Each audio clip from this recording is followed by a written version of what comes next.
নমস্কাৰ স্বাগতম এতিয়াৰ বাতৰিলৈ ষ্টুডিঅ'ত মই প্ৰাঞ্জল শিৱসাগৰৰ গৌৰীসাগৰ খণ্ড উন্নয়ন বিষয়ৰ কাৰ্যালয়ত উত্তপ্ত পৰিস্থিতি বিজেপি কৰ্মী আৰু ৰাজ্যৰ দলৰ কৰ্মীৰ মাজত সৃষ্টি হয় বাক বিতণ্ডা অসম দৰ্শন আঁচনিৰ চেক বিতৰণৰ সময়ত সংঘটিত হয় হতাহতি বিজেপিৰ নেতা কৰ্মীয়ে চেক বিতৰণৰ কৰা কাৰ্যত ৰাজ্যৰ দলৰ কৰ্মীয়ে বাধা দিয়াৰ অভিযোগ উত্থাপন হৈছে এই ঘটনাৰ সময়ত কাৰ্যালয় চৌহদত উপস্থিত আছিল বিজেপিৰ থাওৰা সমষ্টিৰ প্ৰাক্তন বিধায়ক কুশল দুৱৰীও শিৱসাগৰৰ গৌৰীসাগৰৰ খবৰ গৌৰীসাগৰ খণ্ড উন্নয়ন বিষয়ৰ কাৰ্যালয়ত এই উত্তপ্ত পৰিস্থিতিৰ সৃষ্টি হয় কিছু দৃশ্য দেখুৱাইছো বিজেপি কৰ্মী আৰু ৰাজ্যৰ দলৰ কৰ্মীৰ মাজত সৃষ্টি হয় বাক বিতণ্ডা অসম দৰ্শন আঁচনিৰ চেক বিতৰণৰ সময়তেই এই হতাহতিৰ ঘটনা সংঘটিত হয় বিজেপিৰ নেতা কৰ্মীয়ে চেক বিতৰণ কৰা কাৰ্যত ৰাজ্যৰ দলৰ কৰ্মীয়ে বাধা দিয়াৰ অভিযোগ উত্থাপন হৈছে এই ঘটনাৰ সময়ত কাৰ্যালয় চৌহদত উপস্থিত আছিল বিজেপিৰ থাওৰা সমষ্টিৰ প্ৰাক্তন বিধায়ক কুশল দুৱৰীও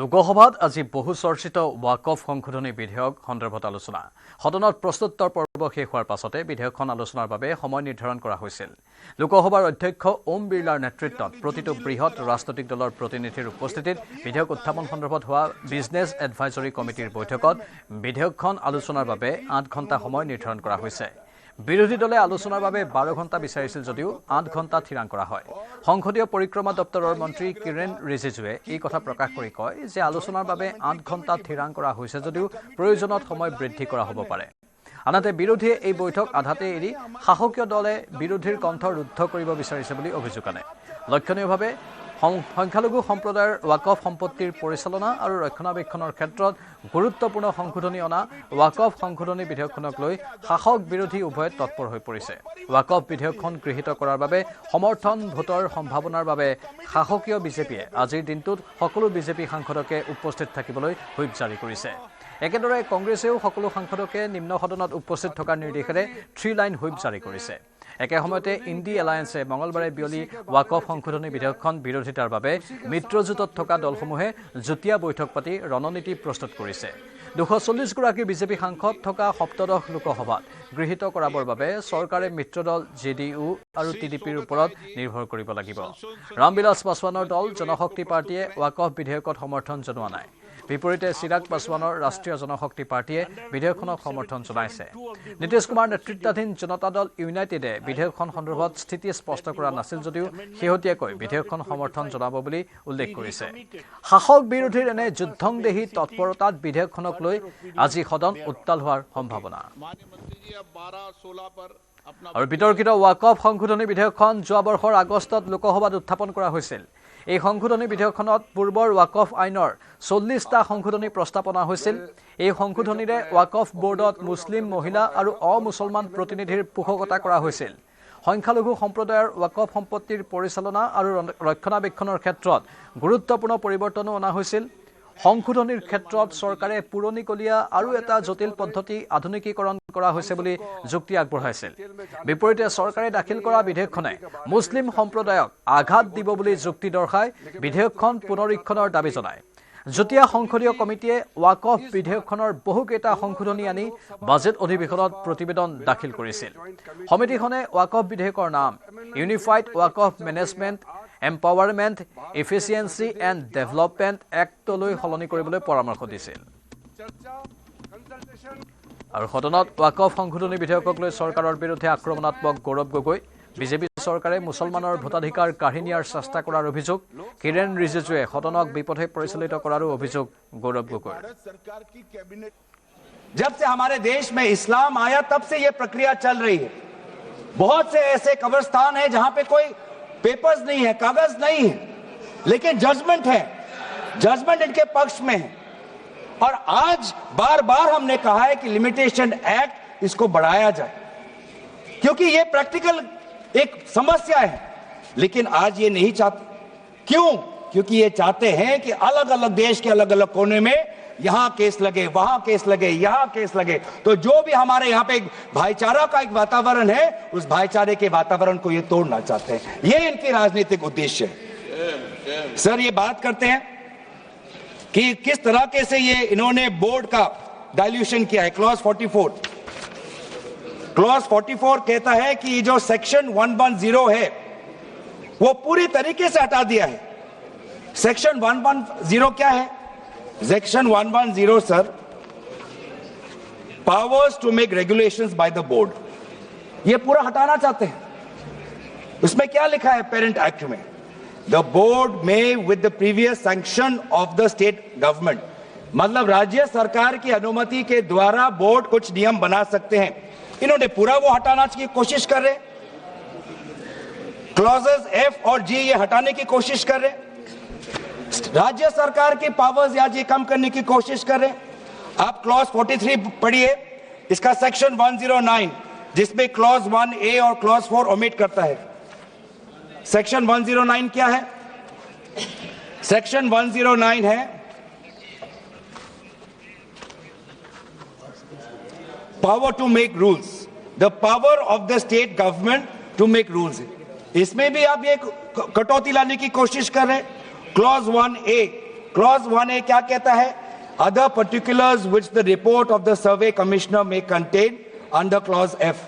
इसमें स्टेट गवर्नमेंट सर्वे कमिश्नर के पक्ष में कुछ नियम बना सकते हैं, वो पावर आप हटा रहे हैं। Clause 4, the manner of election of members of the board by means of a single vote, आप ये हटा रहे हैं। इलेक्शन की प्रक्रिया आप हटाना चाहते हैं और आप रिफॉर्म की बात करते हैं। লোকসভাত ৱাকফ বিধেয়ক গৃহীত হ'বলৈ 272 গৰাকী সাংসদৰ সমৰ্থনৰ প্ৰয়োজন। নিম্ন সদনত NDAৰ সদস্য সংখ্যা 293। NDAৰ প্ৰতিটো মিত্ৰ দলে বিধেয়কখন সমৰ্থন জনালে নিম্ন সদনত গৃহীত হোৱাত অসুবিধা নাই। এদিন আগলৈ JDU-য়েও সদনৰ মজিয়াঠাই সিদ্ধান্ত ল'ব বুলি প্ৰকাশ কৰিছিল। অৱশ্যে অতি সম্প্ৰতি দলটোৱে ৱাকফ বিধেয়ক সমৰ্থন কৰিব বুলি জনাইছে। জনশক্তি পাৰ্টিয়ে ৱাকফ বিধেয়কখন সমৰ্থন নজনায় বুলি স্পষ্ট কৰি দিছে। এনে পৰিস্থিতিৰ পৰিপ্ৰেক্ষিতত NDA বিধেয়কখন গৃহীত কৰিবলৈ চেষ্টাৰ ত্ৰুটি কৰা নাই। আনহাতে ৰাজ্যসভাত বিধেয়কখন গৃহীত কৰিবলৈ ন্যূনতম 119 গৰাকী সদস্যৰ সমৰ্থনৰ প্ৰয়োজন। ৰাজ্যসভাত NDAৰ সদস্য সংখ্যা 126। সেই অনুসৰি ৰাজ্যসভাতো আইনখন মসৃণভাৱে গৃহীত হ'ব বুলি শাসকীয় পক্ষই আশা কৰিছে। লক্ষণীয়ভাৱে কেৰালাৰ কেথলিক পৰিষদে ৱাকফ সংশোধনী বিধেয়কখন সমৰ্থন কৰাৰ লগতে ৰাজ্যখনৰ সাংসদসকলক বিধেয়কখন সমৰ্থন কৰিবলৈ আহ্বান জনাইছে। केरला बिशप काउंसिल का, केरला का कैथोलिक बिशप काउंसिल ने जो अपील किया है, ये केरला के MP लोग को तो अपील किया है, लेकिन सबके लिए है कि वक्फ अमेंडमेंट बिल लाना है।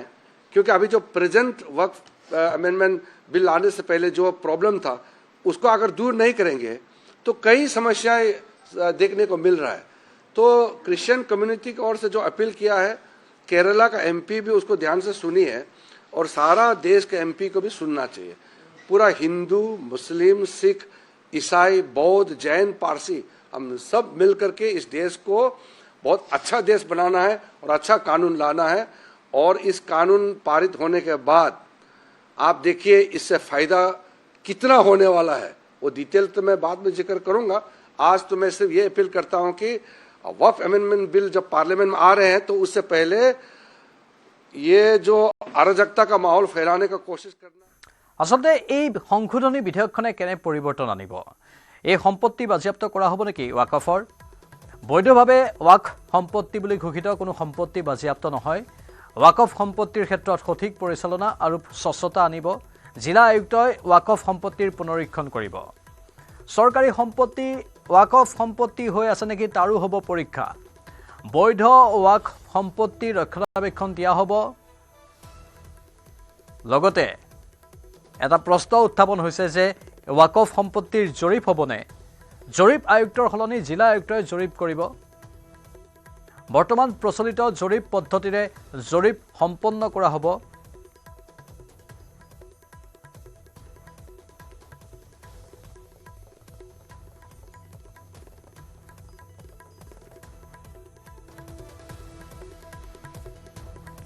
বৰ্তমান প্ৰচলিত জৰীপ পদ্ধতিৰে জৰীপ সম্পন্ন কৰা হ'ব বুলি সদৰি কৰা হৈছে।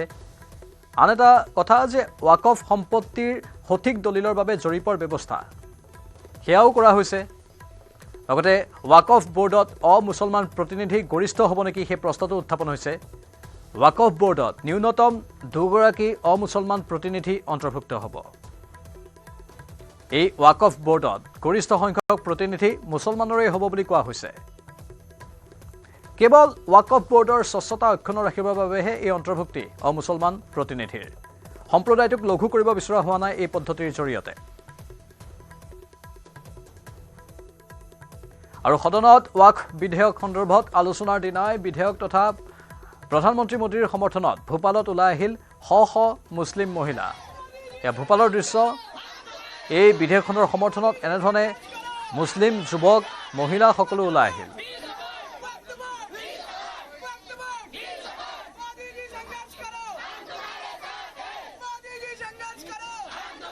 আজি আমাৰ কেন্দ্ৰত সংসদত ৱাকফ আইন প্ৰস্তুতি কৰা হ'ব ভাৰতবৰ্ষৰ কাৰণে আইনখন যথেষ্ট প্ৰয়োজনীয় আছিলে ৭৫ বছৰৰ পিছত প্ৰধানমন্ত্ৰী নৰেন্দ্ৰ মোদী ডাঙৰীয়াই এটা সাহসী পদক্ষেপ গ্ৰহণ কৰিলে মই তেখেতক ধন্যবাদ আৰু অভিনন্দন জনাইছোঁ तो आज वो हमारी जो 428 पेज की हमने रिपोर्ट दी सभी स्टेक होल्डर्स के साथ स्टेट गवर्नमेंट के ऑफिशियल के साथ all India Muslim personal law board Jamiat Ulama या इस्लामिक स्कॉलर जितने लोग हैं इनके साथ किया और रोज बैठकों में हमारे ओवैसी से लेकर के इमरान मसूद सब थे और सबको करने के बाद आज उसको अमेंडेड फॉर्म में बिल लेकर के सरकार आ रही है ये निश्चित तौर से एक ऐतिहासिक दिन है क्योंकि 1995 2013 में जो एक संशोधन करके और जिस तरह से वक्फ को संविधान के ऊपर कर दिया गया था सेक्शन 40 में तो आज वो आर्टिकल जो 14 का आर्टिकल 19 का आर्टिकल 300A का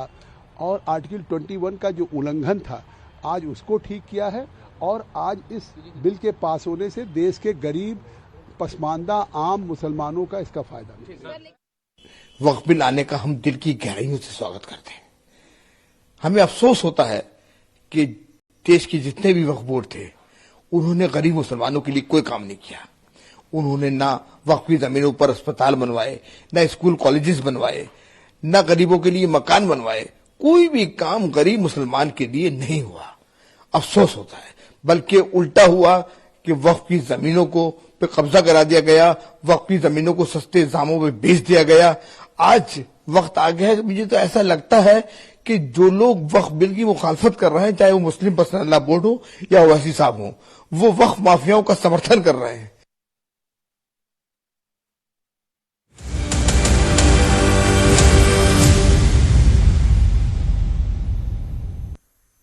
ৰাভা হাছং স্বায়ত্তশাসিত পৰিষদত শান্তিপূৰ্ণভাৱে সম্পন্ন ভোটগ্ৰহণ পুৱা 7 বজাৰ পৰা আৰম্ভ হোৱা ভোটগ্ৰহণৰ সামৰণি পৰে বিয়লি 3 বজাত ৰাভা হাছঙৰ 33টা সমষ্টিত সম্পন্ন হয় ভোটগ্ৰহণ 36টা সমষ্টি থকা ৰাভা হাছঙৰ বাকী 3টা সমষ্টিত বিনা প্ৰতিদ্বন্দ্বিতাৰে জয়ী হৈছিল 3 গৰাকী বিজেপি প্ৰাৰ্থী গোৱালপাৰা জিলাত এজন আৰু কামৰূপ জিলাত দুজন বিজেপি প্ৰাৰ্থীয়ে বিনা প্ৰতিদ্বন্দ্বিতাৰে জয়লাভ কৰিছে যাৰ বাবে গোৱালপাৰা জিলাৰ 19টা আৰু কামৰূপ জিলাৰ 14টা পৰিষদীয় সমষ্টিত বুধবাৰে অনুষ্ঠিত হয় ভোটগ্ৰহণ গোৱালপাৰা জিলাৰ 19টা সমষ্টিৰ 362টা কেন্দ্ৰ আৰু কামৰূপ জিলাৰ 209টা ভোট কেন্দ্ৰত অনুষ্ঠিত হৈছিল ভোটগ্ৰহণ প্ৰক্ৰিয়া গোৱালপাৰা জিলাৰ 19টা পৰিষদীয় সমষ্টিত ভোটগ্ৰহণৰ জৰিয়তে 52 গৰাকী প্ৰাৰ্থীৰ ভাগ্য নিৰ্ণয় হ'ব 19টা পৰিষদীয় সমষ্টিৰ বিপৰীতে ভোটাৰৰ সংখ্যা 2,40,025 গৰাকী ইপিনে কামৰূপ জিলাত মুঠ 14 পৰিষদত হাছঙৰ বা পৰিষদীয় নিৰ্বাচন অনুষ্ঠিত হৈছে কামৰূপ জিলাত 14টা সমষ্টিত মুঠ 44 গৰাকী প্ৰাৰ্থীয়ে নিৰ্বাচনত অৱতীৰ্ণ হৈছিল 14টা পৰিষদীয় সমষ্টিত মুঠ ভোটাৰ আছে 1,68,668 কামৰূপ জিলাৰ পৰিষদীয় নিৰ্বাচনত স্থাপন কৰা হৈছিল মুঠ 209টা ভোট কেন্দ্ৰ ইফালে গোৱালপাৰাৰ দৰাপাৰা নয়াপাৰা প্ৰাথমিক বিদ্যালয়ত ভোট কেন্দ্ৰটো পুৱা 7 বজাৰ পৰা অব্যাহত আছে ভোটগ্ৰহণ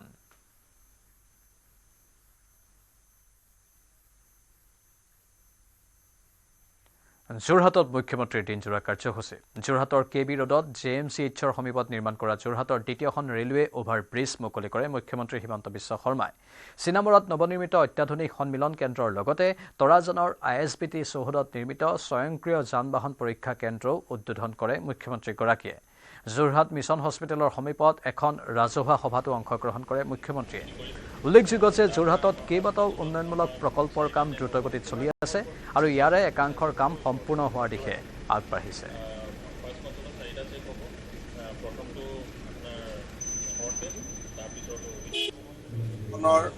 যিটো এক গুৰুত্ব, সেই গুৰুত্বটো জিলা আয়ুক্তৰ কাৰ্যালয় আৰু সন্মিলন কক্ষই আৰু অধিক উজ্বলাই তুলিব। মোৰ মতেদি যি ধৰণে কাম কাজ হৈ আছে আপোনালোকে নিজেই দেখিছে, সন্মিলন কক্ষটো কিমান ধুনীয়া হৈছে, DC অফিচটো কি ধৰণে প্ৰায় 50% কাম অলৰেডি কমপ্লিট হৈ গৈছে। মই ভাবোঁ যে গোটেইবিলাকে এই অনুষ্ঠানবিলাকৰ লগত চিনেমাৰাত আমি আৰু কাম কৰিব পাৰিম। গতিকে মই আশা কৰোঁ আজি আৰু দুটা কামো হ'ব। এটা অট'মেটিক টেষ্টিং চেণ্টাৰ হ'ব, উৰণীয়া সেতু উদ্বোধন হ'ব, দুখনকৈ আৰু উৰণীয়া সেতু নিৰ্মাণৰ কাম চলি আছে। এইবিলাক আঁচনি সম্পূৰ্ণ হ'লে যোৰহাট বহুদূৰ আগুৱাই যাব। মাওবাদীৰ যুদ্ধবিৰতিৰ আগ্ৰহ প্ৰকাশ। আলোচনাৰ বাবে আগ্ৰহ প্ৰকাশ মাওবাদীৰ। আলোচনাৰ মাধ্যমেৰে সমস্যা সমাধানৰ আগ্ৰহ প্ৰকাশ কৰিছে মাওবাদীৰ কেন্দ্ৰীয় সমিতিৰ মুখপাত্ৰ অভয়ৰ এই ঘোষণা। কেন্দ্ৰীয় চৰকাৰৰ ওচৰত যুদ্ধবিৰতিৰ আগ্ৰহ প্ৰকাশ কৰিছে। শেহতীয়াকৈ মাওবাদীৰ বিৰুদ্ধে ব্যাপক অভিযান চলিছে। কঠোৰ অভিযানৰ পাছতে সেও মানিলে মাওবাদীয়ে। শীঘ্ৰে যুদ্ধবিৰতি আৰু আলোচনাৰ পোষকতা কৰিছে মাওবাদীয়ে। যুদ্ধবিৰতি আৰু আলোচনাৰ বাবে চৰ্ত আৰোপ মাওবাদীৰ। মধ্য ভাৰতত শীঘ্ৰে অভিযান বন্ধৰ চৰ্ত আৰোপ কৰা হৈছে। আলোচনাৰ বাবে বিনা চৰ্তত যুদ্ধবিৰতি কৰক। মাওবাদীৰ বিৰুদ্ধে চলা অভিযান বন্ধ কৰক। মাওবাদীৰ বিৰুদ্ধে অব্যাহত আছে অপাৰেশ্যন কাগাৰ। অপাৰেশ্যন কাগাৰত 4 শতাধিক মাওবাদী নেতাকৰ্মী নিহত হৈছে। যেহেতু কেন্দ্ৰীয় গৃহমন্ত্ৰীয়ে মাওবাদীৰ বিৰুদ্ধে যুদ্ধ ঘোষণা কৰি দিছে আৰু সেয়েহে এতিয়া তীব্ৰ গতিত মাওবাদীৰ বিৰুদ্ধে অভিযান চলি আছে আৰু তাৰ মাজতে হঠাৎ মাওবাদীয়ে যেন সেও মানিছে। মাওবাদীৰ যুদ্ধবিৰতিৰ আগ্ৰহ প্ৰকাশৰ খবৰ আহিছে। আলোচনাৰ বাবে আগ্ৰহ প্ৰকাশ কৰিছে মাওবাদী গোটে। আলোচনাৰ মাধ্যমেৰে সমস্যা সমাধানত আগ্ৰহ প্ৰকাশ কৰিছে মাওবাদীৰ কেন্দ্ৰীয় সমিতিৰ মুখপাত্ৰ অভয়ৰ এই ঘোষণা। কেন্দ্ৰীয় চৰকাৰৰ ওচৰত যুদ্ধবিৰতিৰ আগ্ৰহ প্ৰকাশ কৰিছে। শেহতীয়াকৈ মাওবাদীৰ বিৰুদ্ধে ব্যাপক অভিযান চলিছে। কঠোৰ অভিযানৰ পাছতে সেও মানিলে মাওবাদীয়ে আৰু শীঘ্ৰেই যুদ্ধবিৰতি আৰু আলোচনাৰ পোষকতা কৰিছে মাওবাদীয়ে।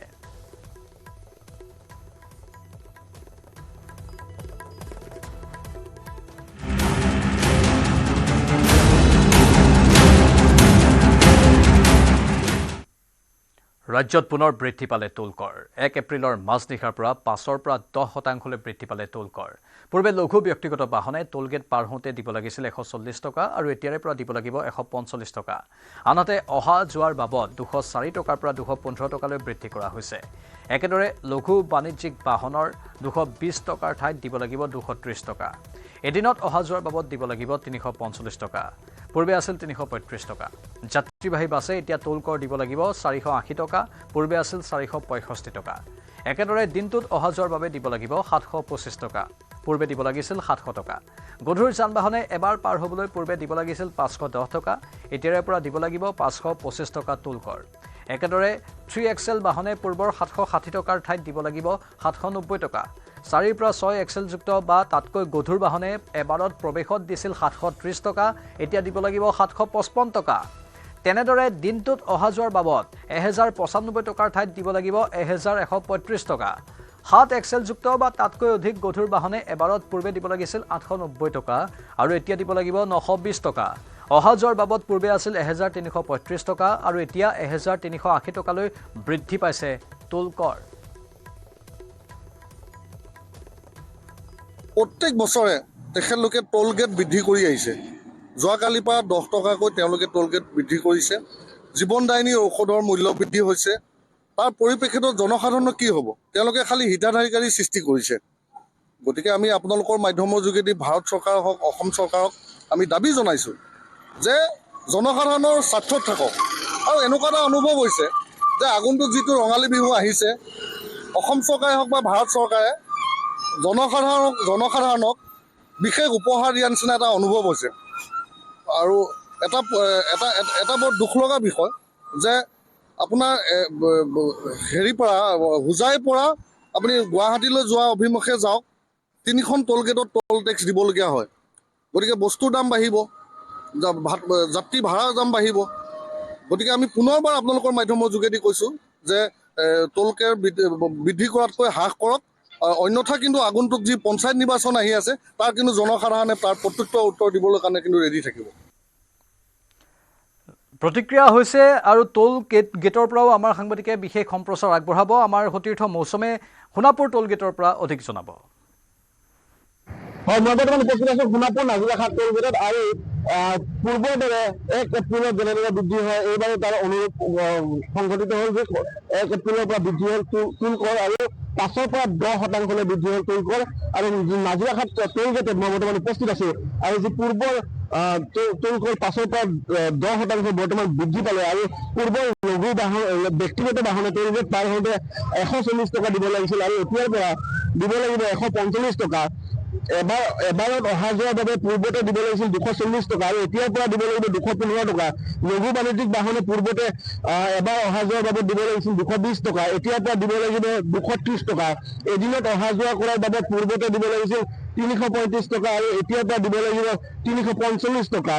আৰু ঠিক তেনেদৰে 2XL যুক্ত বাছ ট্ৰাকে পূৰ্বতে দিব লাগিছিল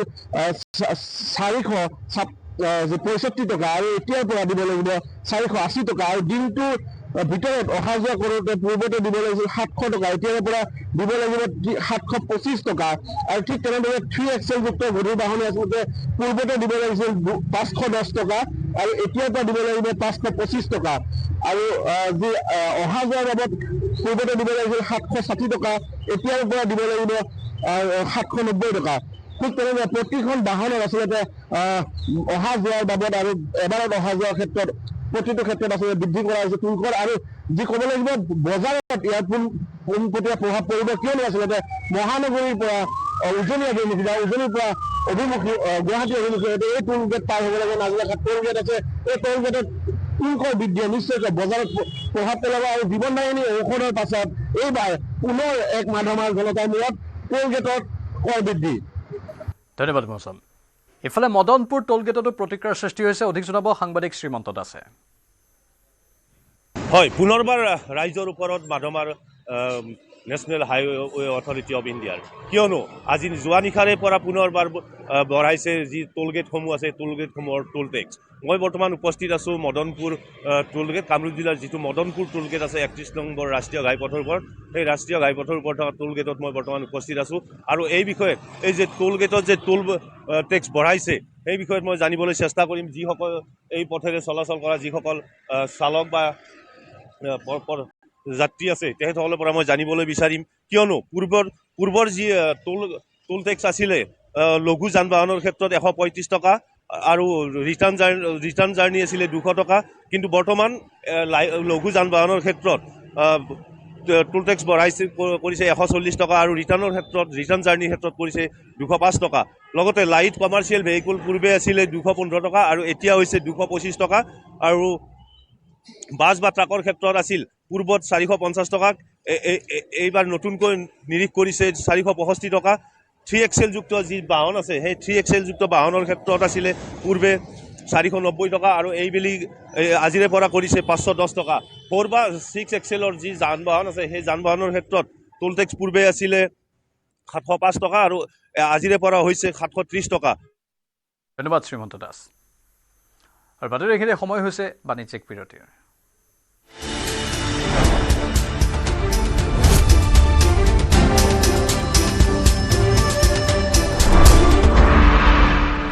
কোনটো কোনোবা এটা দেখুৱাচোন, মাত্ৰ মাইথন ষ্টিলহে দিব, ঠিক আছে নে? ষ্ট্ৰং মানে মাইথন ষ্টিল।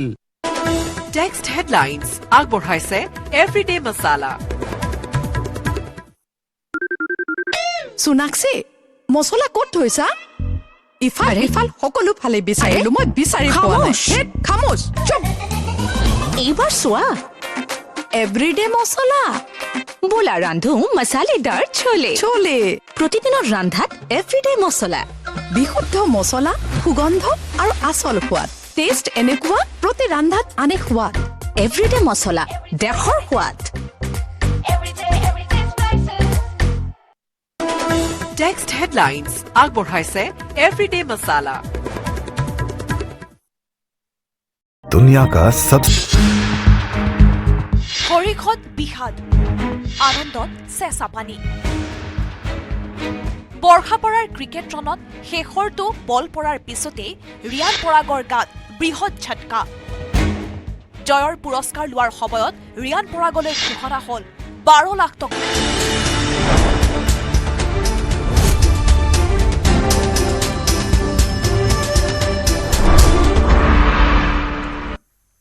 পুনৰ স্বাগতম। এতিয়া সংকটত পৰিছে দীপৰ বিল। প্ৰদূষিত হৈছে দীপৰ বিলৰ পানী। অসম প্ৰদূষণ নিয়ন্ত্ৰণ পৰিষদৰ পৰীক্ষাত এই ভয়ংকৰ তথ্য পোহৰলৈ আহিছে। বৃদ্ধি পাইছে পানীৰ BOD লেভেল, বৃদ্ধি পাইছে ফেকাল কলিফৰ্মৰ পৰিমাণো, যাক লৈ চিন্তিত হৈ পৰিছে পৰিৱেশ কৰ্মীৰ লগতে স্থানীয় লোক। দীপৰ বিলৰ 8টাকৈ স্থানত কৰিছিল পৰীক্ষা। প্ৰতিটো স্থানতে ধৰা পৰিছে এই ভয়ংকৰ তথ্য। ফলত বৃদ্ধি হৈছে মেটেকা, নিশেষ হৈছে হাতীৰ প্ৰিয় খাদ্য মাখানা। মৃত্যুমুখত পৰিছে বহু জলচৰ উদ্ভিদ, মাছ, কাছ। আমাৰ সাংবাদিক উৎপল হালৈৰ এক ৰিপৰ্ট আগবঢ়াইছোঁ। মহানগৰীৰ পাৰ্শ্বৱৰ্তী দীপৰ বিল অভয়াৰণ্যত পূৰ্বতে বায়ু প্ৰদূষণ হৈছিলে, পৰিৱেশ প্ৰদূষণ হৈছিলে। এইবাৰ সংকটৰ গড়লৈকে আহিছে, বিশেষভাৱে পানী প্ৰদূষিত হৈছে। এই তথ্য পোহৰলৈকে আহিছে পলিউশ্যন কণ্ট্ৰল বৰ্ড অফ অসমে দিয়া তথ্যতে। ফেব্ৰুৱাৰী মাহৰ এখন তথ্যই মুঠ সতি থৈ দেখুৱাব। এই যিখন বৰ্ড লাগি আছে, এইখন ফেব্ৰুৱাৰী মাহতে চেঞ্চাছ কৰিছিলে আৰু pollution control board of Assam চৰকাৰে যিখন ইয়াতে বৰ্ড গাঁঠি দিছে, সেই অনুযায়ী PH পাৱাৰ অফ হাইড্ৰজেনৰ পৰিমাণৰ কথা কোৱা হৈছে আৰু সমান্তৰালভাৱে পানীৰ BOD লেভেলৰ ওপৰতে পানী নিৰ্ভৰ কৰে, বায়'কেমিকেল অক্সিজেন ডিমাণ্ড। আৰু এই BOD লেভেলটো যদি চোৱা যায় 3 গ্ৰামতকৈ কম থাকিব লাগে পাৰ লিটাৰত 3 mgতকৈ। কিন্তু তাৰ বিপৰীতে BOD লেভেলটো যদি সতি থৈ দেখুৱায়, প্ৰতিটো 8টাকৈ স্থানত তেখেতসকলে ছাৰ্ভে কৰিছিলে। 8টা বিভিন্ন স্থানত দীপৰ বিলৰ বিভিন্ন 8টা প্ৰান্তত গৈ তেখেতসকলে লোকেশ্যন মেপৰ নাম্বাৰ দিছে।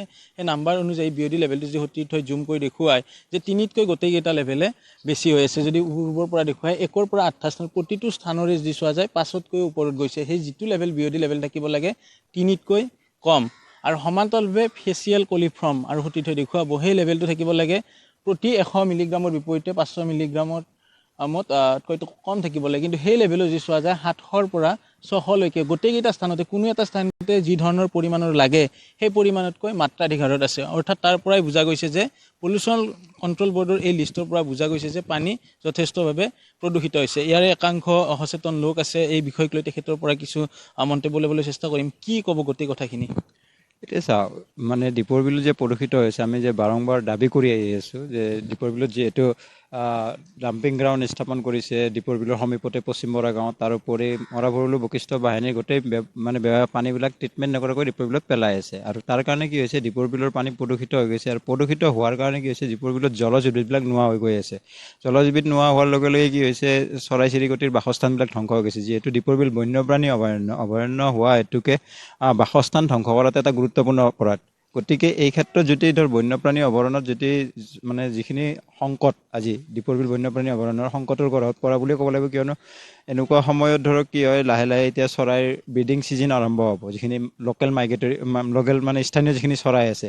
তো এই বাসস্থানবিলাক যদি ধ্বংস হৈ যায়, এই যিখিনি ফেজেণ্টেল জাকানা হওক, ব্ৰঞ্চুন জাকানা হওক বা বাকী যিবিলাক চৰাই আছে, এই চৰাইবিলাকৰ বাসস্থান ধ্বংস হোৱাৰ লগে লগে বা জলজ উদ্ভিদবিলাক নোহোৱা হোৱাৰ লগে লগে বাসস্থান তেখেতসকলে হেৰি কৰিব নোৱাৰিব। আৰু পৰৱৰ্তী সময়ত এই চৰাইৰ সংখ্যা যে দ্ৰুতগতিত মানে হ্ৰাস পাব ধৰিছে, তো এই ধৰণৰ মানে যি কাম কাজ কৰি আছে, মানে বিশেষকৈ প্ৰদূষণ মানে যিটো নিয়ন্ত্ৰণ কৰিব পৰা নাই দীপৰ বিলত। আৰু প্ৰদূষণ হোৱাৰ কাৰণে কি হৈছে, আজি দীপৰ বিলৰ যিটো পৰিৱেশ বিনষ্ট হৈছে। পূৰ্বতে ইয়াতে 1.5 শতাধিক জলজ উদ্ভিদে পোৱা গৈছিলে বুলি চৰকাৰৰ ফালৰ পৰা জনোৱা হৈছিলে। এতিয়া কিমান হৈছে? জলজ উদ্ভিদটো যথেষ্টখিনি কমিছে। আজি আমি যি ঠাইত আছোঁ তাৰ বেক চাইডে এনেকুৱা সময়ত হাতীয়ে মাখান্দা খাইছিলে, মাখান্দা যিবিলাক আছে, কিন্তু এতিয়া মেটেকাৰে ভৰি গৈছে। আৰু আপুনি চাব, য'ত পানী প্ৰদূষিত হয় তাতে মেটেকাৰ সংখ্যাটো বাঢ়ি গৈ থাকে। আৰু যিহেতু বাকী ঘাঁহনিবিলাক নোহোৱা হৈ গৈ আছে, দল ঘাঁহ নোহোৱা হৈ গৈছে, সকল ঘাঁহ নোহোৱা হৈ গৈ আছে, শিঙৰি নোহোৱা হৈ গৈ আছে। তো এনেকুৱা ধৰণৰ জলজ উদ্ভিদবিলাক নোহোৱা হোৱাৰ কাৰণে কি হৈছে, চৰাই আমি জানো কাম চৰাই যিবিলাক খায়, শিঙৰি চিঙৰিবিলাক, তো এই ধৰণৰ উদ্ভিদবিলাক ইয়াত নোহোৱা হোৱাৰ কাৰণে সেই চৰাইসমূহ যথেষ্টখিনি হ্ৰাস পোৱাৰ সম্ভাৱনা আছে। এয়া আছিলে মন্তব্য। আৰু ভিতৰ ভাগৰ পৰিৱেশ সতি থৈ দেখুৱাব যে দীপৰ বিলৰ কিছু জুম কৰি মই দৃশ্য দেখুৱাবলৈ অনুৰোধ কৰিছোঁ যে মাখন্দা, হাতীৰ একেবাৰে প্ৰিয় খাদ্য মাখন্দা, দীপৰ বিলৰ মাখন্দা খাবলৈকে হাতী আহিছিলে। এতিয়া সেই স্থানসমূহত মাখন্দাৰ বিপৰীতে মেটেকাৰে ভৰি পৰিছে। এয়া দীপৰ বিলৰ দৃশ্য। অৰ্থাৎ BOD লেভেল যেতিয়ালৈকে বৃদ্ধি হৈ গ'ল যে 3তকৈ তলত থাকিব লাগে তাৰ বিপৰীতে প্ৰতিটো স্থানৰে 8টা স্থানত তেখেতসকলে ছাৰ্ভে কৰিছিলে পলিউশ্যন কণ্ট্ৰল বৰ্ড অফ অসমে সেই যেতিয়া ৰিপৰ্ট পালে যে গোটেইকেইটাতে বেছি আছে অৰ্থাৎ যথেষ্ট হাৰত এক প্ৰকাৰ ধ্বংসৰ কৰা হতে হওক বা পলিউশ্যন হৈছে সেই কথা তেখেতসকলৰ ৰিপৰ্টতে প্ৰকাশ পাইছে আৰু দীপৰ বিলত এই যি পৰিৱেশক লৈ সকলো উদ্বিগ্ন হৈ পৰিছে বিশেষকৈ একোটা জীৱ জন্তু থাকিব লাগিলে একেটা যদি চোৱা যায় চাৰ্কুলত থাকে সকলোৱে যে চেইন চিষ্টেমত থাকে যদিহে চৰাই চিৰিকটি আহে তেখেতসকলে আহাৰ খাব লাগিব সেই আহাৰ পোৱা যায় পানীতে জলজ উদ্ভিদক নিৰ্ভৰ কৰি সেইসমূহ চলি আছিলে পূৰ্বৰ যি ধৰণৰ মাখন্দাৰ কথা কোৱা হ'ল এইখিনি সময়ছোৱাত প্ৰত্যেক দিনে হাতী আহিয়ে মাখন্দা বিচাৰিছিলে কিন্তু এতিয়া মাখন্দা নাই তাৰ বাবে হাতীও অহা কমি গ'ল মাখন্দা নাইকিয়া হ'ল মেটেকা বাঢ়ি গ'ল মাছৰ সংখ্যা কমি গ'ল ঠিক তেনেকুৱা ধৰণৰ কথাসমূহ আহিছে এতিয়া পলিউশ্যন কণ্ট্ৰল বৰ্ড অসমে দিয়া ৰিপৰ্টৰ পিছত স্থানীয় দল সংগঠনে হওক বা চৰকাৰ প্ৰশাসনৰ যি বিয়াগুম বিভাগ আছে তেখেতসকলে কিদৰে উদ্ধাৰ কৰে এই মুহূৰ্তত সেয়া এটা ডাঙৰ প্ৰশ্ন আৰু আমাৰো এটা দাবী থাকিব বা আমাৰো অনুৰোধ থাকিব চৰকাৰ প্ৰশাসনলৈকে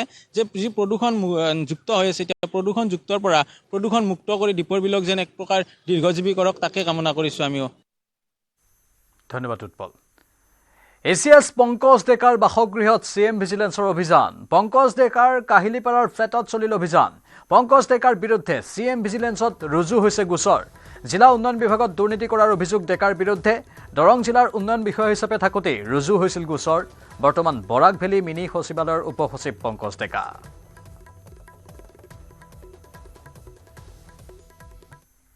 শিৱসাগৰত উত্তাল প্ৰতিবাদ 20 দিনে উদ্ধাৰ নহ'ল বীণা কোঁৱৰৰ মৃতদেহ 14 মাৰ্চৰ নিশা স্বামী বসন্ত ওৰফে মুন দিহিঙীয়াই হত্যা কৰি ডিমৌ নৈত পেলাই দিছিল বীণা কোঁৱৰৰ মৃতদেহ আৰক্ষীয়ে আজিলৈকে মৃতদেহ উদ্ধাৰ কৰিব নোৱাৰাত শিৱসাগৰত কৃষক মুক্তি সদৌ অসম মহিলা সমিতি আৰু গাঁৱৰ ৰাইজৰ প্ৰতিবাদ মুক্তিনাথ চাৰিআলিৰ পৰা চহৰখনত সমদল উলিয়াই সাব্যস্ত কৰে প্ৰতিবাদ এই মুহূৰ্তত 20 দিন পাৰ হৈ গ'ল ডিমৰ বীণা কোঁৱৰৰ হত্যাকাৰী যি বসন্ত দিহিঙীয়াক গ্ৰেপ্তাৰ কৰিলে কিন্তু বীণা কোঁৱৰৰ মৃতদেহ আজি পৰ্যন্ত কিন্তু প্ৰশাসনে উলিয়াই দিব পৰা নাই আৰু প্ৰশাসন যন্ত্ৰতে যি লেহেমীয়া গতিত কাম কৰিছে আৰু এই মুহূৰ্তত নিৰ্বাচন আয়োগে সংবাদমেল সম্বোধন কৰিছে পোনপটীয়া সম্প্ৰচাৰ আগবঢ়াব বিচাৰিছো ৰাজ্যৰ পঞ্চায়ত নিৰ্বাচন সন্দৰ্ভত নিৰ্বাচন আয়োগৰ সংবাদমেল কল কৰিছিলোঁ পঞ্চায়ত ইলেকশ্যনৰ ঘোষণা কৰিবৰ কাৰণে আৰু তাৰ আগত মই অলপ ইন্ট্ৰডাকশ্যনত কিছুমান কথা ক'বলৈ বিচাৰিছোঁ আপোনালোক সকলোৱে জানে যে ৰাজ্য নিৰ্বাচন আয়োগ যোৱা 3-4 বছৰত কণ্ডাক্ট অফ ইলেকশ্যনৰ যে ষ্টেপবিলাক আছে প্ৰচেছ আছে কিছুমান নতুন ষ্টেপ পদক্ষেপটো লৈছে আপোনালোকৰ মনত থাকিব পাৰে যেতিয়া আমি মিউনিচিপেল ইলেকশ্যন কৰিছিলোঁ বা গুৱাহাটী মিউনিচিপেল কৰ্পৰেশ্যন ইলেকশ্যন হ'ল তেতিয়া আমি প্ৰথমবাৰ লোকেল বডি ইলেকশ্যন কাৰণে EVM ব্যৱহাৰ কৰিছিলোঁ আৰু ফটো ইলেক্টৰেল ৰোলটোও ৰেডি কৰা গৈছিল এইবাৰ পঞ্চায়ত ইলেকশ্যনটো খুব এটা ডাঙৰ স্কেলত হয় প্ৰায় ইউ কেন চে 75-80% গোটেই ষ্টেটৰ সমষ্টিবোৰ ইয়াত ইনভলভ হৈ থাকে সেইকাৰণে আমি EVM ব্যৱস্থাটো কৰিব পৰা নাই তাৰ দুটা টেকনিকেল আৰু ফাইনেন্সিয়েল বোথ ৰিজন আছে ইলেকশ্যন কমিশ্যন এতিয়া M2 EVM তাৰ ম্যাদটো যে লাইফ আছে শেষ হৈছে প্ৰায় 15 বছৰ হৈ গ'ল গোটেইখিনি M2 EVM চ' তেওঁলোকে এতিয়া ডিছকাৰ্ড কৰি দিছে আৰু কাকো ব্যৱহাৰ কৰিবলৈ পাৰ্মিশ্যন নিদিয়ে সেইকাৰণে আমি বেলট বক্সটোৱে ইউজ কৰিছোঁ কিন্তু আমি বহুতখিনি IT ইনিচিয়েটিভ লৈছোঁ যে প্ৰথমবাৰ ইমান লাৰ্জ স্কেল ইলেকশ্যনত লোকেল বডি ইলেকশ্যন কাৰণে ৰাজ্য নিৰ্বাচন আয়োগ প্ৰথমবাৰ লৈছে আমি আমাৰ ডিজিটেল অনলাইন ইলেক্টৰেল ৰোল আছে যি আমাৰ ৱেবছাইটত আছে আৰু আমাৰ ষ্টেট ডেটা চেণ্টাৰত আমি হোষ্টটোও কৰিছোঁ এজ এ ছাৰ্ভাৰ আৰু সেই যোৱা 2 বছৰ আমি NIC লগত যোগাযোগ কৰি তেওঁলোকৰ সহযোগত এই এপ্লিকেশ্যনটো ডেভেলপ কৰিছোঁ তাৰ বাহিৰে আমাৰ এই অনলাইন ডিজিটেল ইলেক্টৰেল ৰোল হোৱাৰ কাৰণে অল অভাৰ দ্য ষ্টেট আমাৰ ৱেবছাইট পৰা নিজা এপিক কাৰ্ড যোগেদি বা নিজা গাঁৱৰ PDF ভোটাৰ লিষ্ট ডাউনলোড কৰি নামটো ভোটাৰ লিষ্টত আছে নে নাই চেক কৰিব পৰা যায় আমি যেতিয়াৰ পৰা এই ভোটাৰ লিষ্টটো অনলাইন কৰিছোঁ তেতিয়াৰ পৰা more than 10 lakh visitors আমাৰ এইটো চেক কৰিছে এণ্ড সেইটো এটা আমিও সুখী আছোঁ ডেট আমাৰ এই যে প্ৰয়াস আছে আমাৰ ভোটাৰ চিটিজেন ৰাইজে এইটো ভাল পাই আছে। তাৰ বাহিৰে আমি এটা ই নিৰ্বাচন এপ্লিকেশ্যন যে NICৰ এপ্লিকেশ্যন আছে ইয়াত কাষ্টমাইজ কৰিছোঁ পঞ্চায়ত ইলেকশ্যন কাৰণে। তাত যেনেকৈ এছেম্বলি বা পাৰ্লিয়ামেণ্ট ইলেকশ্যনত ৰেণ্ডমাইজেশ্যন প্ৰচেছ যে হয় পলিং পাৰ্চনেল কাৰণে কাউণ্টিং পাৰ্চনেল কাৰণে EVM কাৰণে এই গোটেইখিনি তেনেকুৱাই পদ্ধতি পঞ্চায়ত ইলেকশ্যনত প্ৰথমবাৰ কৰা হ'ব। জিলা ভিত্তিত যিমান পলিং পাৰ্চনেল আছে প্ৰিচাইডিং অফিচাৰ আৰু পলিং অফিচাৰ তেওঁলোকৰ লিষ্ট সেই এপত আপলোড কৰিব লাগে। এপত অলগৰিদম আছে কি যি পলিং অফিচাৰ বা প্ৰিচাইডিং অফিচাৰ আছে তেওঁলোকৰ য'ত নিজা ঘৰ আছে ৱাছ আছে বা য'ত চাকৰি কৰে সেইকেইটা সমষ্টি বাদ দি বেলেগ ঠাইত পষ্টিং কৰিব। চিমিলাৰলি কাউণ্টিং কাৰণেও কাউণ্টিং পাৰ্চনেল চিলেকশ্যনটো তাৰ কাৰণে ইয়াতে এপ আছে সেইটোও ৰেণ্ডমাইজ চিলেকশ্যন হ'ব। ইমান পৰ্যন্ত কি বেলেট বক্স কোন বেলেট বক্স ক'ত যাব তাৰ কাৰণে ৰেণ্ডমাইজ চিলেকশ্যন কৰা আছে। প্ৰত্যেক বেলেট বক্স এটা ইউনিক নম্বৰ দিয়া হ'ব। এই নম্বৰটো ডিপেণ্ড কৰিব বেলেট বক্স বিগ চাইজ আছে মিডিয়াম চাইজ আছে স্মল চাইজ আছে কোন ডিষ্ট্ৰিক্টৰ আছে তাৰ কোড থাকিব আৰু বেলেট বক্সৰ এটা চিৰিয়েল নম্বৰ থাকে। তেনেকুৱা এটা ইউনিক নম্বৰ আহে সেই ইউনিক নম্বৰটো ৰেণ্ডমাইজ কৰা হয়। তাৰ বাহিৰে আমি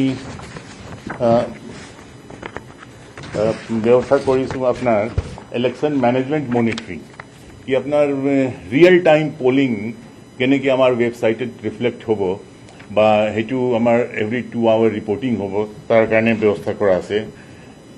আমাৰ যিমান নমিনেশ্যন ফাইল হ'ব প্ৰত্যেক দিন নমিনেশ্যন যে আৰম্ভ হ'ব আৰু প্ৰত্যেক দিন নমিনেশ্যন ফাইল হ'ব গাঁও পঞ্চায়তৰ নমিনেশ্যন বাহিৰে মানে ৱাৰ্ড নমিনেশ্যন বাহিৰে যে আঞ্চলিক পঞ্চায়ত আৰু জিলা পঞ্চায়ত সমষ্টিৰ কাৰণে যে নমিনেশ্যন হ'ব সেই নমিনেশ্যনৰ যে এফিডেভিট আছে আৰু যে ফৰ্ম আছে এই গোটেইখিনি আপলোড কৰি আমাৰ ৱেবছাইটত আহিব।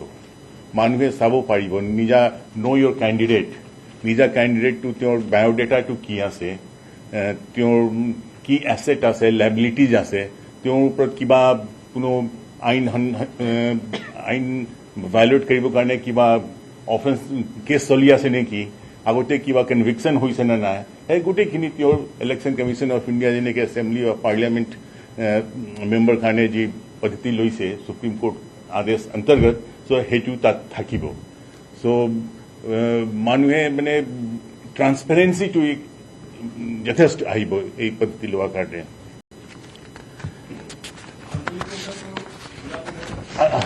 क्या कि गांव पंचायत समष्टिটো प्रत्येक गांव पंचायत 10টা वार्ड হয় প্ৰায় 2200 गांव पंचायत আছে তো 22000 এইটো আমাৰ সাৰ্ভাৰটো মানে ইমান কেপাচিটি নাই আৰু it will became very difficult to maintain the traffic.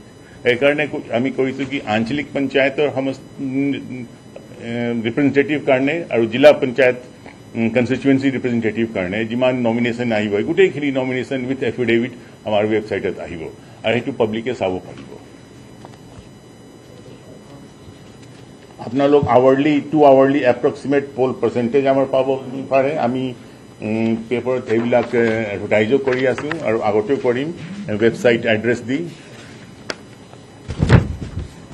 আৰু ভাবিছোঁ কি এই যে IT ইনিচিয়েটিভ যে লোৱা হৈছে এইটো এটা ইউনিক এক্সপিৰিয়েঞ্চ দিব আপোনাৰ চিটিজেনসকলৰ লগত আমাৰ যে যোগাযোগ থাকিব সেইটো এই ইনিচিয়েটিভ জগতে থাকিব।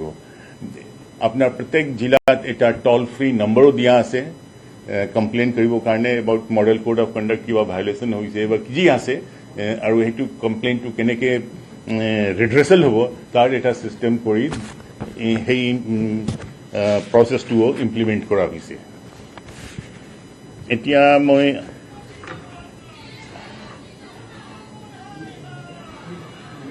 এতিয়া মই পঞ্চায়ত ইলেকশ্যনৰ যে শিডিউল আছে পঞ্চায়ত ইলেকশ্যন 2025 যে নটিফিকেশ্যন আছে এই শিডিউলটো আপোনালোকক জানিবলৈ দিছোঁ।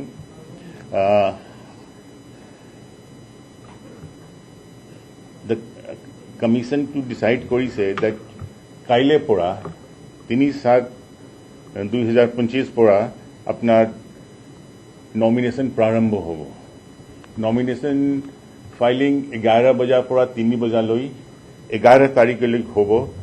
6 তাৰিখ যে দেওবাৰ আছে সেইটো বাদ দি স্ক্ৰুটনি হ'ব 12 April. Date of publication of validly nominated candidate যে আছে স্ক্ৰুটনি পাছত সেই দিনাতে ডিক্লেয়াৰ কৰা হ'ব। বিহু ছুটিৰ কাৰণে আমি উইথড্ৰল ডেটটো ৰাখিছোঁ 17 April. Date of publication of contesting candidate সেই দিনাই 17 এপ্ৰিলতো হ'ব। ইলেকশ্যনটো 2টা পৰ্যায়ত হ'ব, কিন্তু নমিনেশ্যন 2টা পৰ্যায়ৰ কাৰণে সাইমালটেনিয়াছ হ'ব। 2টা পৰ্যায়ৰ যে নমিনেশ্যন আছে, ফাৰ্ষ্ট ফেজ আছে আপাৰ আসাম আৰু Barak valley. First phase district আছে Tinsukia, Dibrugarh, Charaideo, Sivasagar, Majuli, Jorhat, Golaghat, Dhemaji, Lakhimpur, Sonitpur, Biswanath, Cachar, Hailakandi, Sribhumi. Second phase district আছে ধুবৰী, সাউথ সালমাৰা, মনকচাৰ, গোৱালপাৰা, বঙাইগাঁও, বৰপেটা, বজালি, নলবাৰী, কামৰূপ মেট্ৰ', হোজাই, নগাঁও, মৰিগাঁও আৰু দৰং। প্ৰথম ফেজ ইলেকশ্যনটো আছে 2/5 2 মে 24। ইলেকশ্যন টাইমিংটো আমি দিছোঁ 7:30 বজা ৰাতিপুৱাৰ পৰা গধূলি 4:30লৈকে। সেকেন্ড ফেজ ইলেকশ্যন আছে 7 মে 2025 ৰাতিপুৱা 7:30 পৰা 4:30লৈকে।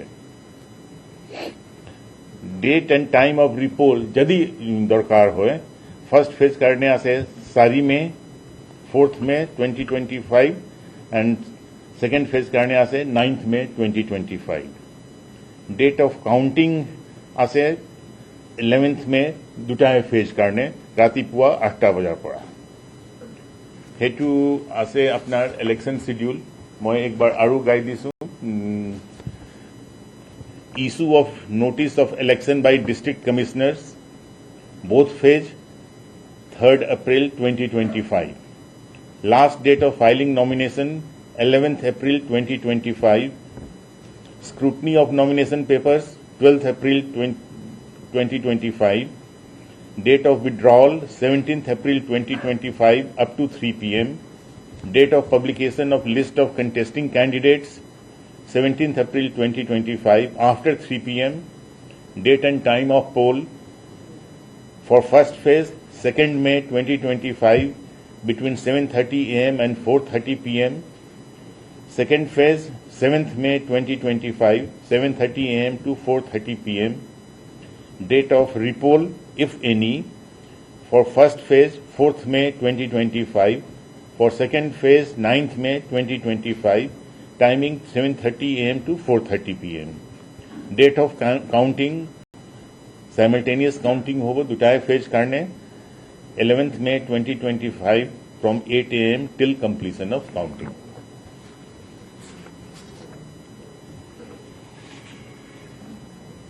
এতিয়া আমাৰ ভোটাৰ সংখ্যাটো এই পঞ্চায়ত ইলেকশ্যনত আছে 1,80,36,682। আমি প্ৰেছ ব্ৰিফটো চাৰ্কুলেট কৰিম, তাত ডিটেইলছটো আছে। 1,80,36,682। 1,80,36,682।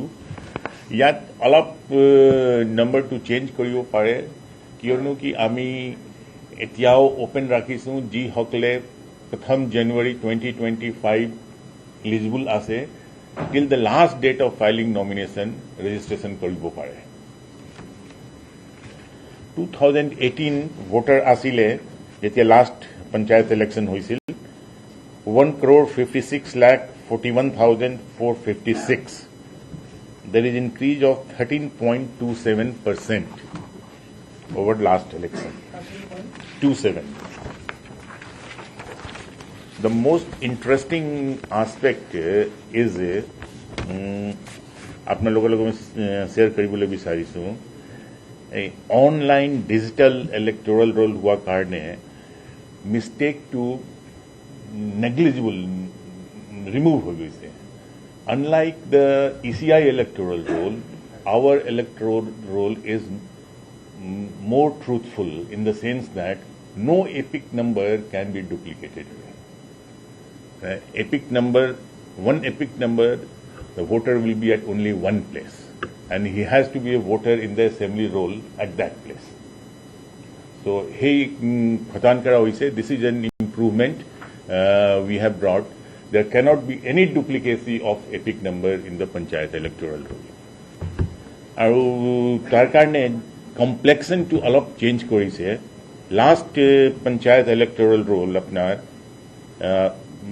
মেল এণ্ড ফিমেল যে ভোটাৰ সংখ্যা আছিলে দেৰ was a gap of about 6 lakhs men 81 lakh women 75 lakh প্ৰায় আছিলে this gap has reduced now men 90,71,264, women 89,65,010.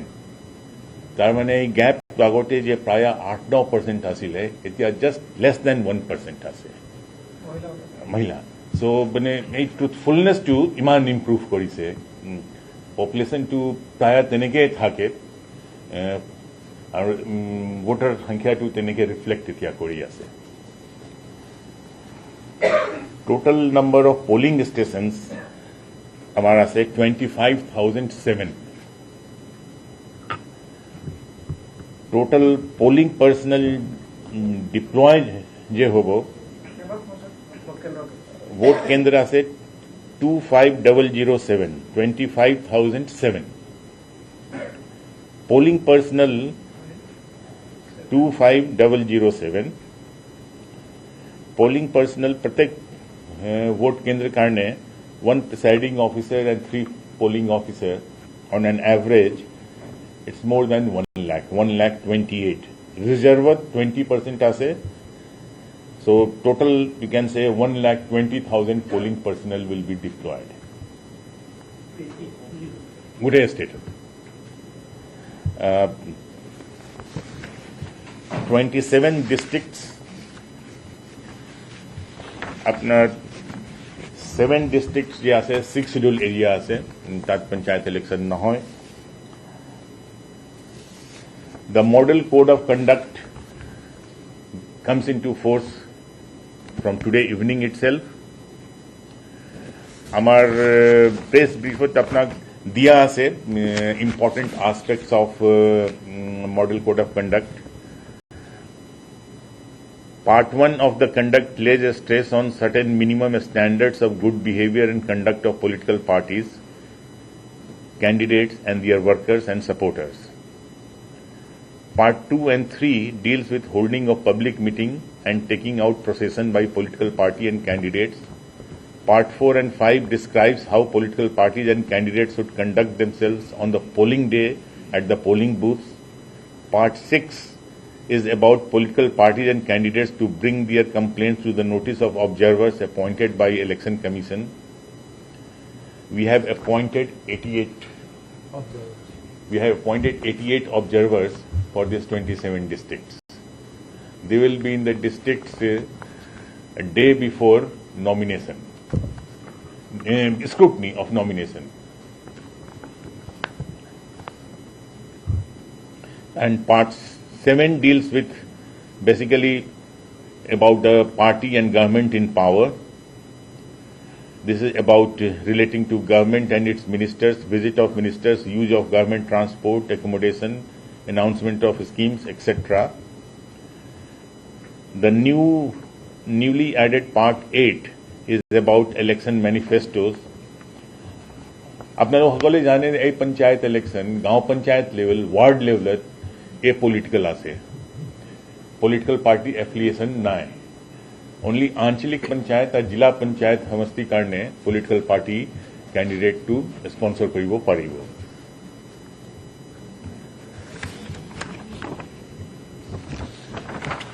प्रत्येक कैंडिडेट कारणे जे एक्सपेंडिचर सीलिंग आसे जिला परिषद मेंबर कारणे 10 लाख टका आंचलिक पंचायत मेंबर कारणे 2.5 लाख टका और गांव पंचायत मेंबर कारणे 25,000 टका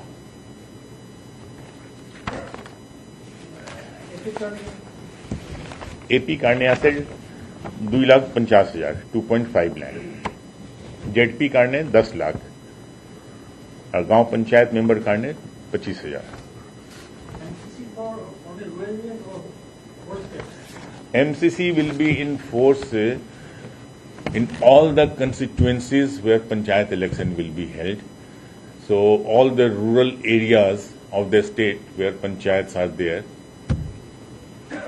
it will be. Not in urban areas. No, not in urban areas.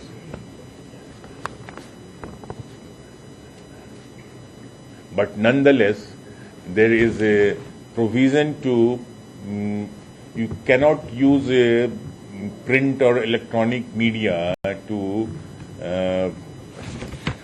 publicize because electronic media to apna sabach cover koribo. So one has to political parties and political persons have to see that they যেতিয়া কেনভাসিং থাকিব তেতিয়াতো ঠিক আছে মানে rural এৰিয়াত কেনভাস কৰিব বা ইয়াৰ পৰা আপুনি সোশ্যাল মিডিয়া যোগেদিও you can but once canvassing that silent period আহি যায় তেতিয়া সেইবিলাকো কৰিব নোৱাৰে even from anywhere Star campaigner we have provided 20 for national parties.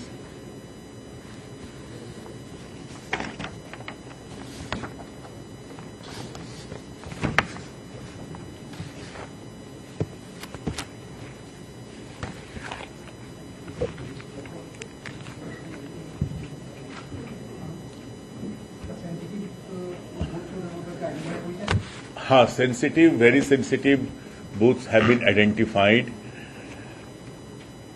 Strong rooms, counting centers, heavy lager security karne, और sensitive, very sensitive booth security karne और videography और video recording karne J election commission of India J direction आसे, हे direction तो आमी यो follow करी आसु, एगुटे खनी direction DC हकलक दिया हुई से.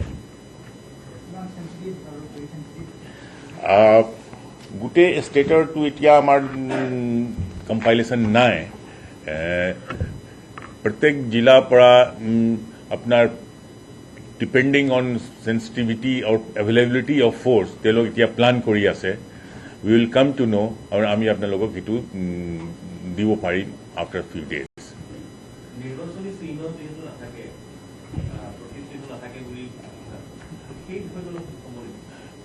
political party sponsor কৰিব নোৱাৰে at the ward level so যিমান open symbol আছে open symbol available আছে আমি এটা compendium of symbol to publish কৰিছো to circulate কৰিছো আৰু symbol to কেনেকৈ লট কৰিব মানে হেতু দিয়া আছে কিন্তু political party only आंचलिक पंचायत और जिला पंचायत मेंबर कारणे जे स्पॉन्सर करियो पारे सो तार जे सिस्टम आसे ते लोग निजा निजा सिंबल तनेके स्पॉन्सर करियो पारे फॉर्म ए फॉर्म बी जे दिबो लागे ऑथराइज सिग्नेचरी थाके पॉलिटिकल पार्टी तनेके करियो पारे बट गांव पंचायत प्रायोजित माने ओपन आसे माइनस द पॉलिटिकल पार्टी जे रिकॉग्नाइज्ड नेशनल पार्टी और स्टेट पार्टी जे आसे हे सिंबल टू ओपन सिंबल न थाकी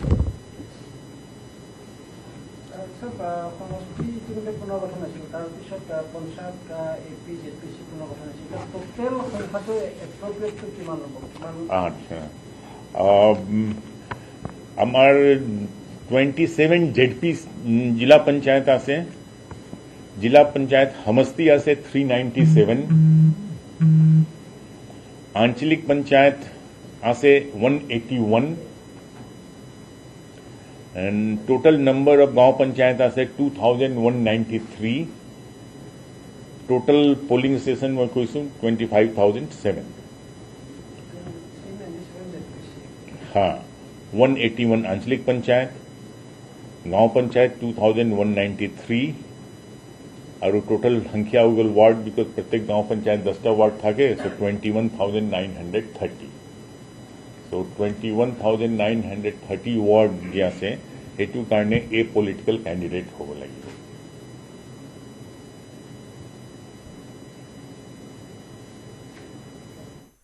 या राज्यिक निर्वाचन आयोगर संबादमेल 2 और 7 मेत राज्य पंचायत निर्वाचन अनुष्ठित हब 2टा पर्यायत राज्य पंचायत निर्वाचन 2 मेत प्रथम पर्यायर पंचायत निर्वाचन और 7 मेत द्वितीय पर्यायर पंचायत निर्वाचन 11 मेत पंचायत निर्वाचन भोट गणना दिसपुरत राज्यिक निर्वाचनी विषयर এই সংবাদমেলত पंचायत निर्वाचन दिन घोषणा करा हल